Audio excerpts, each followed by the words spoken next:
All right, so here's a new broadcasting. I have here my great friend and somebody who taught me a lot, and I'm so grateful for our first certificate in positive psychology with you and Dr. Talman Shahar.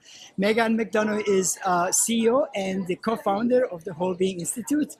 Pleasure to have you. We're just going to talk. There's no prepared Just interview. a conversation. Just a conversation. Good to be here with you, Braco. So, first, again, truly honored to learn from you guys and to be part of this group. So we are here at the IPEN festival and conference.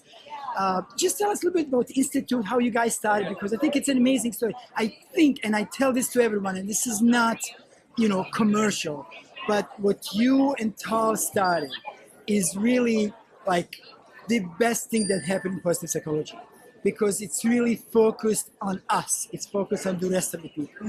I talk too much, so go ahead. No, I won't my say God, it. that's wonderful. Thank you. I'm so glad you found the program worthwhile and wonderful. I mean, the basic premise of what Howard and I are doing in the Certificate in Positive Psychology program is helping people understand the science of human flourishing. Like, how do we reach for our highest and best over a long period of time so that we create the habits of happiness? As you say, There we go. that sounds... And you read the book, Yeah, right? that sounds familiar, doesn't it? If you don't have the book, go out and read it. So really, over that year-long time, it's about learning the techniques and tools and creating habits that support our highest and best towards our aspirational self. So we're here at IPEN to really understand how are these tools being used in the educational situation. So, we have a multi-dimensional view of well-being. Spiritual, meaning purpose and mindfulness. Physical, how active are you? Are you moving? Are you eating well? Intellectual, that openness to experience, that ability that we have to be curious. Relational, what we're doing here, talking to someone you care about and having important conversations.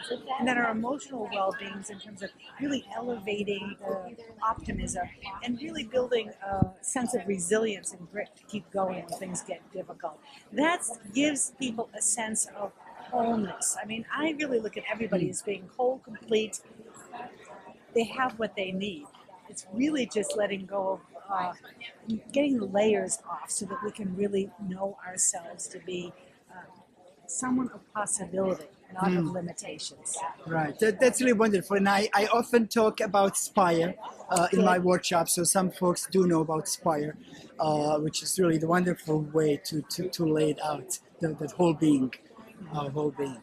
I'm thinking back to when I took the program, and I'm thinking what we can, again, we'll tell folks how they can do this, but what else we can do to really improve our well-being, to become a whole? What's like the one or two things that we can tell folks that they can do to...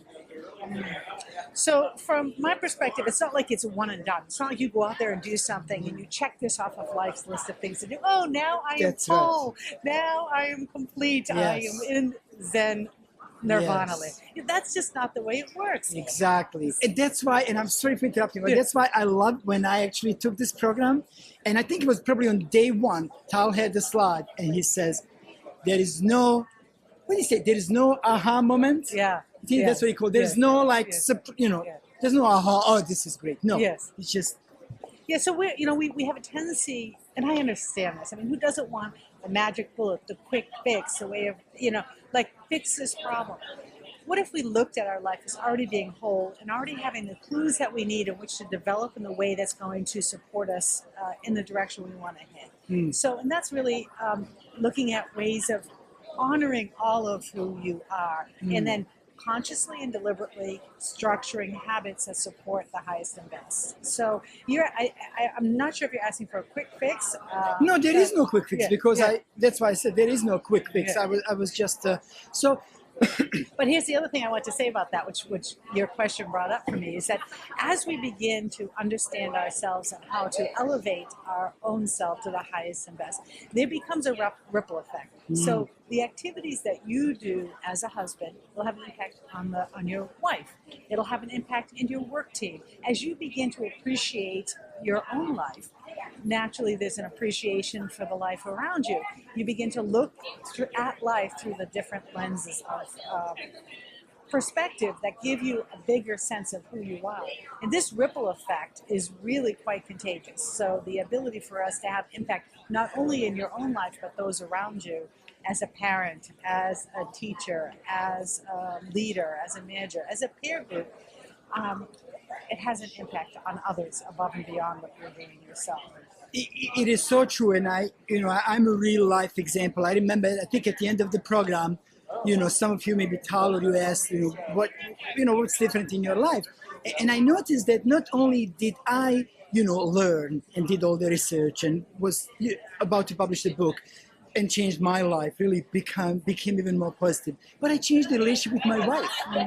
All of a sudden our life became better. Changed the relationship with our son, with the people that work for me, and even to this day, thinking back how I was a different leader than I am today because of this program. So I think we tend to separate the me and the we. There's a me personal development that we're aiming towards, but then it's created with the we. There's a we aspect and a me aspect, and that's a ripple effect. And I bet when your students take the Habits of Happiness course, that they begin as they work on it to see, all right, I get this for myself, and it also has an impact largely. Yes. And so I like to keep both of those things in mind, the social component of what we're doing and the solo personal growth. There's not really this schism between personal growth and professional growth and me and societal well-being. We can actively build both. It's not an or. And I think we have to, and even if we don't purposely do it, it's going to happen. Because once we improve ourselves, we're improving life, people around us. Right? That's the hope, right? I mean, really, when you look right down into it, it is enlivening for us as individuals. The stories that we create about our lives can be restored. We have the ability to look at our personal narrative, look at it through different lenses and different perspectives of Spire, for example. Come to a wholeness, a whole cohesive story as we build the narratives of our life that suits us in a way that we want. We're not stuck with the story we've been telling ourselves for years. Stories we tell ourselves. We talk a lot about that in some of my programs. You've experienced through all these years, and I'm not even going to go back where you have, you studied yoga, you also published Author, which I love. My wife, actually, she loves your book. Thank you. But you also experienced through these years, throughout the Whole Being Institute, people changing their lives, changing the lives of others. But they also did a lot of work to help others. Can you share a few things that people did? And I'm like one example that did based of what I did based on your program. But can you share a couple of examples? I mean, I just actually stopped by and your booth of Whole Being Institute, and you see all these programs that people created and all these things and books and seminars. It's just amazing that ripple effect, how we're helping out thousands of people. What's been very personally gratifying are the stories that people tell me that it's transformed their life. What's been gratifying is not only have they used that to lift themselves, but they've actually served it forward, which is a phrase we use in the Certificate in Positive Psychology program. Serve it forward.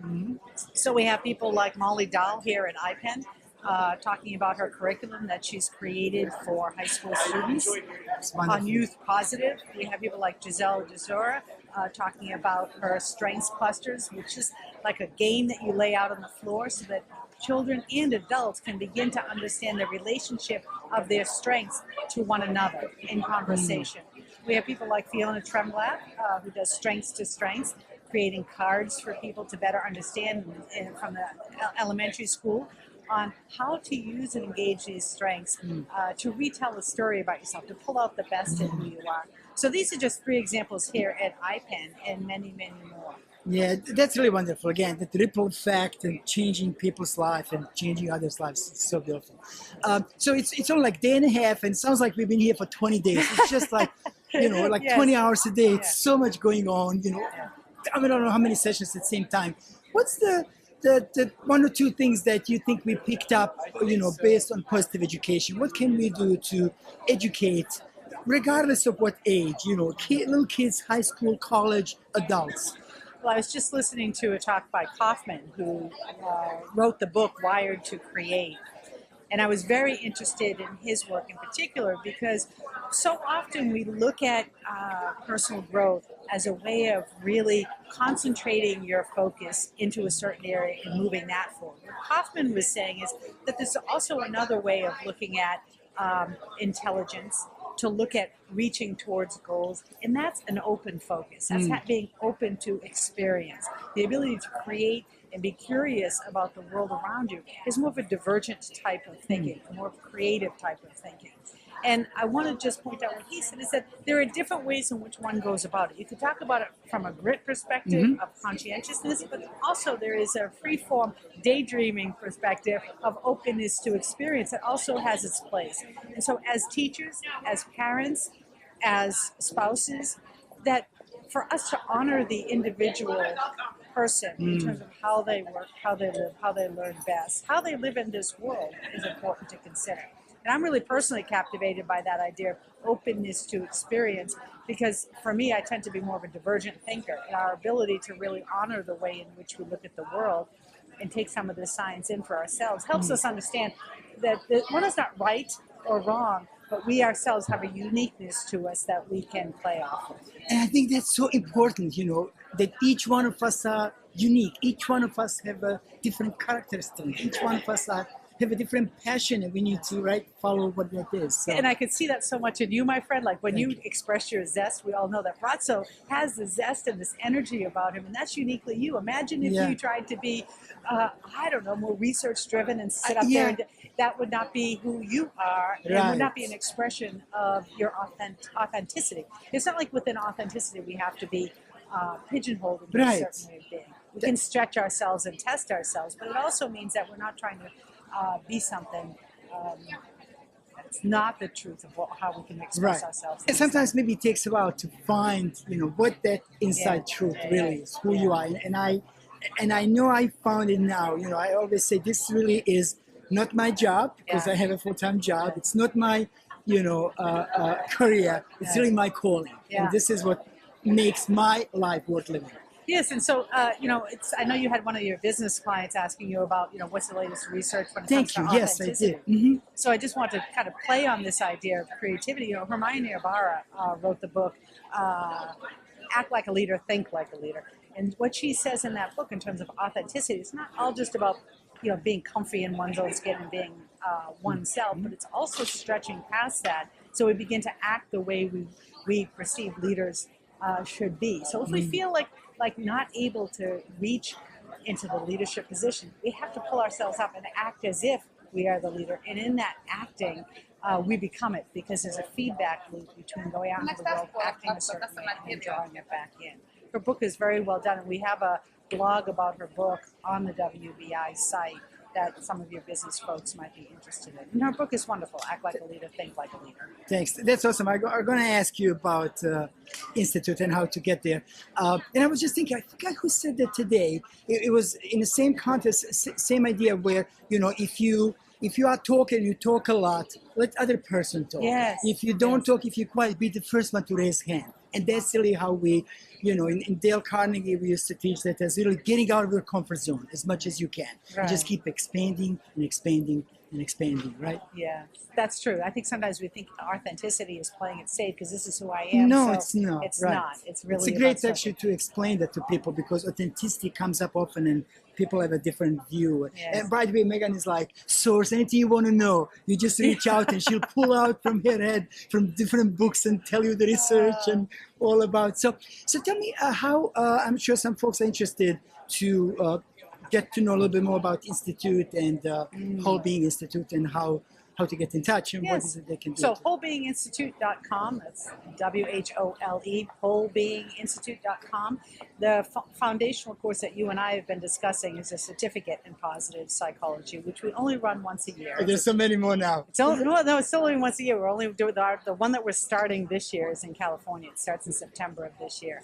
And by the way, I just want to say that it is in California, but as far as I know, you'll be required to only go 2 times a week, That's correct. right? That's 2 correct. weeks a year, so you don't need to live in California to take this Right. class. The immersion, good Immersion. point. Most of it's online. You come to the immersion in California at the beginning and again at the end. So September of 2016 and 2017 is when you come to the California. But otherwise, it's online. And what we do is help students learn the science of human flourishing, but not just learn it, actually live it. So we're bringing it alive in that year. And the final project, as you know, is really working on something that is personally compelling. And that's what many of these people are here today talking about, the things that they did in their final project that has continued on to be built into other programs and other ways of serving and food. So that is on the Whole Being Institute as well for people who are interested. We'd love to have some of your students come through. Awesome. Thank you so much, Megan. Anything else as, to close this discussion? Yes, there is. The thing I would like to say is I love working with you. I'm glad you asked me to be a partake in this. It's a joy and pleasure working with you, Braco. Thank you, my friend, so much. Yes. Such an honor and pleasure to work with you and learn so much from you folks. Thank you. Thank you.